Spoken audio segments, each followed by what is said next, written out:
Hello student, स्वागत है आप सभी का एक बार फिर से हमारे इस ऑफिशियल यूट्यूब चैनल में जिसका नाम है टॉपर्स मंत्रा। आज के इस नए वीडियो में हम बात करेंगे उन सभी स्टूडेंट्स के लिए जो क्लास 9th के स्टूडेंट्स हैं और 25 सितंबर को उन सभी का मैथ्स का पेपर हुआ है, तो उसके आंसर्स की इसकी बात करेंगे। उन सभी बच्चों ने जिन्होंने मॉर्निंग शिफ्ट में पेपर दिया था उनके क्वेश्चंस के क्या क्या आंसर हैं। तो चलिए स्टार्ट करते हैं। तो यहाँ पर पेपर जो है वो अलग अलग खंडों में, अलग अलग वेरियस पार्ट्स में डिवाइड होकर है, लेकिन यहाँ पर हम सबसे पहले एमसीक्यू की बात करेंगे। तो इसके क्या क्या आंसर रहने वाले हैं, सबसे पहली बात हम बात करेंगे। फर्स्ट क्वेश्चन में आप सभी के लिए 125 की पावर माइनस में 1/3 थी, तो इसका आंसर जो रहेगा आंसर नंबर सी रहेगा। हम इसमें आंसर डायरेक्टली बात करते हैं क्योंकि आप सभी को भी ज़्यादा जल्दी होगी, अगले पेपर की तैयारी करनी है, तो कौन से क्वेश्चन का क्या आंसर होगा डायरेक्टली हम बात करेंगे। इसके बाद में अगला जो क्वेश्चन है आप सभी का, इसका जो आंसर होगा वो होगा एक्स अक्ष पर स्थित है, यानी ये किस अक्ष पे स्थित होगा, तो ये एक्स अक्ष पे स्थित होगा, ये आपको याद रखना है। तीसरा जो क्वेश्चन है इसके अंदर आपसे पूछा गया है तीन सरीखे बिंदुओं, तीन सरीखे यानी एक ही रेखा पे तीन बिंदु है, इससे पूछा गया है कितनी रेखा या कितनी रेखाएं खींची जा सकती है, तो केवल एक रेखा खींची जा सकती है। अगला क्वेश्चन नंबर 4 है, एक त्रिभुज की दो साइड्स आपको दी गई है और इसका अर्ध परिमाप दिया है, यानी एस बराबर आपको a + b + c/2, और इसमें आपको डायरेक्टली अर्ध परिमाप यहाँ पर कितना दे रहा है 19। हम क्या करेंगे, इस 2 को इधर से मल्टीप्लाई कर देंगे और a + b + c पर 38 इक्वल्स टू में आपका 15 + 11 + c, इन दोनों को प्लस करेंगे तो 26, और इधर जाके ये 38 से माइनस हो जाएगा, तो 12 इसका आंसर आपका हो जाएगा। अगला क्वेश्चन आपसे पूछा गया है कि इनमें से कौन सी आवर्ती दशमलव का प्रसार का उदाहरण है। आवर्ती दशमलव प्रसार का मतलब क्या होता है, ऐसी दशमलव प्रसार जिसमें एक ही संख्या रिपीट होती रहती है, तो इसमें आपको डायरेक्टली दिख रहा है ये आंसर इसका होने वाला है। अगला क्वेश्चन आपका क्वेश्चन नंबर 6 है, जिसमें आपको इस क्वेश्चन नंबर 6 में बताना है कि इसका क्या आंसर होने वाला है। इसका फर्स्ट आंसर होगा वाई एक्स के समानांतर एक रेखा खींची गई, तो एक्स का भी क्या होगा, मान 7 होगा। अगला आपसे पूछा गया है त्रिभुज पी क्यू आर में पी क्यू इक्वल्स में क्यू आर है, तो आपके पास में एक ट्राइंगल बना है ऐसे, ये पी क्यू आर, तो ये साइड इक्वल है इसके, तो यहाँ पर अगर 50 डिग्री है, आप सभी को पता है, तो ये भी 50 डिग्री बनेगा। रीजन इसके पीछे क्या है, रीजन इसके पीछे ये है कि ये एक समद्विबाहु त्रिभुज है, तो इसीलिए हम इसका आंसर क्या कहेंगे, 50 होगा। अब यहाँ पर आपसे पूछा गया है y अक्ष से बिंदु -2 और -7 से लंबवत दूरी इसकी क्या होगी, तो इसका आंसर हो जाएगा आपका 2 इकाई। 2 इकाई इसका राइट आंसर होने वाला है। नेक्स्ट क्वेश्चन की तरफ मूव करता है। यहाँ पर ये पेपर में ये इंग्लिश में दिया हुआ है, वो हिंदी में दिया गया है, तो आंसर दोनों के सेम ही रहेंगे। तो अगला क्वेश्चन आपका आ चुका है, इसमें आपसे पूछ रहा है इसका एक हल कौन सा एग्जाम्पल है, तो इसका फर्स्ट ही ऑप्शन आपका हो जाएगा। क्वेश्चन नंबर 10 में आपसे पूछा गया है कि भाई इसका क्या मान होगा, तो इसका डायरेक्टली आप ये आंसर टिक कर सकते थे, कोई भी दिक्कत नहीं है। एक ठोस की कितनी विमाएं होती हैं, तो एक ठोस की जो है 3 विमाएं होती हैं, ये आप सभी को ध्यान रखना है। एक उसकी लंबाई होती है, एक उसकी चौड़ाई होती है और एक उसकी ऊंचाई होती है। तो आप सभी को ध्यान रखना है एक ठोस की कितनी विमाएं होती है, तो 3 विमाएं होती है, एक लंबाई, चौड़ाई और एक ऊंचाई। अगला आपसे पूछा गया है एक समबाहु त्रिभुज का क्षेत्रफल दिया गया है, इसका सोल्यूशन यहाँ पर मैंने करके भी दिखा रखा है, आप देखना चाहे तो ये इसका फॉर्मूला होता है समबाहु त्रिभुज का। इसका आंसर जो हो जाएगा आपका 24 सेंटीमीटर इसका परिमाप हो जाएगा। यहाँ पर अगला क्वेश्चन आपसे पूछा गया है कि इसमें इसके कितने हल होंगे, एक रैखिक समीकरण दिया गया है, तो इसमें इसके अनंत हल होंगे, ये आपको याद रखना है। अगला क्वेश्चन आप सभी के सामने है, जिसमें आपको परिमेय संख्या 7/9 है और पूछा गया है किसके समतुल्य है, यानी किसके बराबर है, तो इसमें अगर हम 3 से गुणा कर दें तो क्या हो जाएगा 7 या 21, अगर इसमें भी हम 3 से गुणा कर दें तो क्या हो जाएगा आपका 9 या 27, तो ये ऑप्शन आप चेक कर सकते हो, तो एक ही में ऑप्शन नहीं बन रहा है।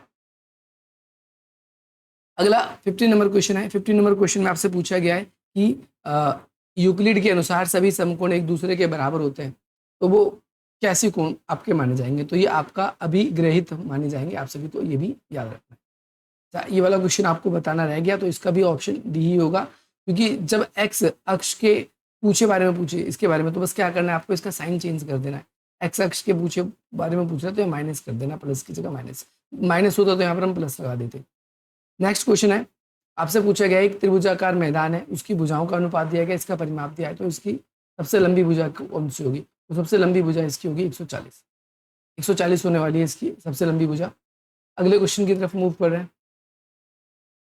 क्वेश्चन नंबर 18 है और इस क्वेश्चन नंबर 18 में इसकी एडी माध्यिका है और ये बराबर इसके है, तो सिंपल सी बात है, एक कौन सा बन रहा है ट्रायंगल, एक ऐसा त्रिभुज बना है जो समद्विबाहु त्रिभुज है, तो दो कोण बराबर होते हैं, दो भुजाएं बराबर भी होती है, तो ये भी 50 डिग्री आपका हो जाएगा बी ए डी। अच्छा ये मान पूछा गया इसमें, ओके इसको भी बता देंगे, कोई बात नहीं। तो आप इसका मान भी बता सकते हो। यहाँ पर आपको बताइए माध्यिका खींची गई है, माध्यिका बिल्कुल लंबवत खींची गई है, माध्यिका का मतलब दो बराबर भागों में बांटती है, तो इसको हम 90 डिग्री कह सकते हैं।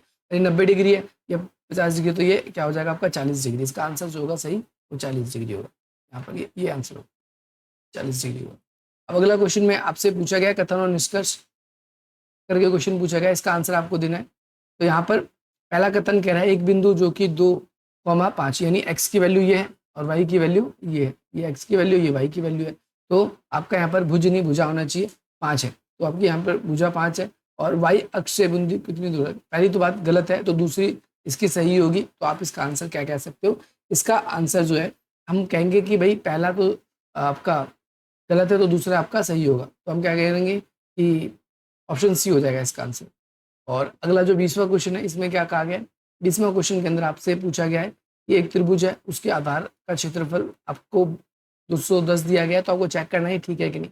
35 गुणा 12, आपको पता है फॉर्मूला होता है 1/2 लंब गुणा आधार। तो इस तरीके से लंब की वैल्यू है, आधार की वैल्यू है, इस तरीके से हम 2 से इसको काटेंगे 6 बार में और 35 छिक करना है आपको। तो 6 पंजे 30 का 0, 80 लगी 3 और 6 18 और 3 21, तो ये बिल्कुल सही है। तो पहला बात बिल्कुल ठीक है। और त्रिभुज का क्षेत्रफल का ज्ञात करने का सूत्र ये हो सकता है, तो हो सकता है। इसमें दोनों बात सही है, इसमें दोनों बात सही है, हम कह सकते हैं ये ऑप्शन इसका हो जाएगा इस बारे में 20वें क्वेश्चन का। तो बाकी क्वेश्चन जितने भी हैं इसके लिए हम कोई सेपरेट वीडियो अलग से डिस्कस करेंगे, जिसमें हम सारे के सारे क्वेश्चन का सोल्यूशन लेकर आएंगे। बाकी यही वीडियो थी आप सभी के लिए। बाकी आप लोगों का पेपर बहुत हर साल से बिल्कुल आसान पेपर आया है। 3 बातें सिद्ध करनी थी बराबर, आप इसमें सर्वांगसम दिखा सकते थे, इसमें भी 3 बातें सर्वांगसम दिखा सकते थे। इसको आपको क्या करना था, इसका मान निकालना चाहे तो आप निकाल सकते थे डायरेक्टली, कोई दिक्कत वाली बात नहीं थी। जैसे 7 है, यहाँ पर 27 को क्या लिख सकते हो, 3 की पावर 3, 1/3, 3 से 3 कट जाता। ऐसे ही 4 की पावर 3 लिख सकते हैं 64 को, और ये गुणा में क्या 1/3, 3 से 3 कट जाता। यहाँ पर इसका स्क्वायर फिर 1/, तो हम यहाँ पर क्या करेंगे 7, 7 की पावर यहाँ पर क्या आ जाएगा कि आपका ये भी बन जाएगा 7, और इसकी पावर कितनी बन रही है यहाँ पर 2, और यहाँ पर कितना है 1/3।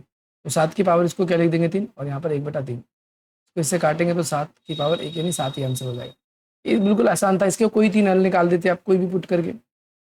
इसका सेम क्वेश्चन है वहाँ पर जो मैंने बताया, इसका रैशनलाइज कर देते आप तो निकल जाता। और यहाँ पर तो आपसे इतने आसान आसान क्वेश्चन पूछे गए। ए के निर्देशांक बताने थे, ए के निर्देशांक क्या है, पहले एक्स वाला लिखते हैं फिर वाई वाला लिखते हैं। तो एक्स वाली लाइन में कहा जा रहा है 3 पे और वाई वाली लाइन में कहा जा रहा है -1, इसका निर्देशांक हो गया है ना। अब क्या कह रहा है डी का भुज, डी का भुज बताना है आपको, डी का पॉइंट बता दो आप, डी का भुज क्या हो जाएगा। अब यहाँ पर एक्स वाला क्या बताओगे 4 और वाई वाला क्या -3, एक्स वाला क्या बताओगे 4 और वाई वाला -3, इस तरीके से आप इसको लिख देते हैं। निर्देशांक माइनस के दोनों कहाँ पर दिए गए, माइनस के दोनों आपके कहाँ होते हैं, इस वाले सेगमेंट में होते हैं। तो -2 यहाँ पर है, दोनों माइनस के कहाँ पर है 2 और -1, यहाँ पर ई पॉइंट की पहचान की गई है। इसमें ई पॉइंट हम इसमें डायरेक्टली लिख सकते थे, इस वाले में ई पॉइंट लिख सकते थे। ये भी बिल्कुल ईजी था, इसको भी आप कर सकते थे। सारे क्वेश्चन हमने आप लोगों को जो बताए हैं वो आए। अब की बार एक क्वेश्चन थोड़ा सा डिफरेंट देखा गया है, जो कि क्वेश्चन नंबर 32 है। ये बिल्कुल डिफरेंट क्वेश्चन है, ना आपकी बुक में दिया गया ऐसा क्वेश्चन, ना ही सपोर्टिंग मटेरियल में दिया गया। ये बिल्कुल अलग था, सेम चीज़ को रिपीट किया गया है यहाँ पर। बाकी सिंप्लीफाई है, बाकी लॉन्ग क्वेश्चन जो भी हैं आपको अनदर वीडियो में आपको देखने को मिलेंगे।